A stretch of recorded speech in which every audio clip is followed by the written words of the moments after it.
અમદાવાદમાં થયેલ પ્લેન દુર્ઘટનાના સંદર્ભમાં સુરતમાં સિવિલ હોસ્પિટલ ખાતે મૃતકોને શ્રદ્ધાંજલિ અર્પણ કરવામાં આવી હતી।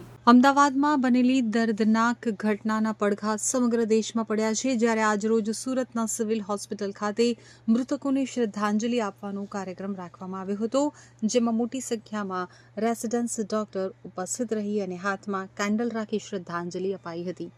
અમદાવાદ એરપોર્ટ ખાતે પ્લેન ક્રેશ થવાની ઘટના સમગ્ર દેશ માટે આઘાતજનક છે, જેમાં ગુજરાતભરના લોકો પોતાનું દુઃખ વ્યક્ત કરી રહ્યા છે, તો સુરત સિવિલ હોસ્પિટલ ખાતે પણ શ્રદ્ધાંજલિ કાર્યક્રમનું આયોજન કરવામાં આવ્યું હતું, જેમાં ડોક્ટરો દ્વારા હાથમાં કેન્ડલ લઈ અને પ્લેન ક્રેશ થવાની ઘટનામાં મૃત્યુ પામેલા લોકોને શ્રદ્ધાંજલિ અપાઈ હતી। તેમના માટે દુઃખ વ્યક્ત કરાયું હતું, તો સાથે જ તેમના પરિવાર માટે પણ પ્રાર્થના કરાઈ હતી। સમગ્ર કાર્યક્રમમાં સુરત સિવિલ હોસ્પિટલના ડોક્ટર કેતન નાયક, ઇકબાલભાઈ કડીવાલા, ડોક્ટર પારુલ વડગામા તેમજ બીજા અન્ય ડોક્ટરો પણ ઉપસ્થિત રહ્યા હતા।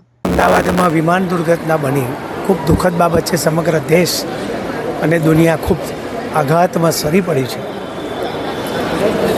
વિમાન જે જગ્યાએ પડ્યું ત્યાં મેડિકલ હોસ્ટેલ હતી, ત્યાં અંડર ગ્રેજ્યુએટના બાળકો પણ ઈજા થઈ છે, મૃતક થયા છે।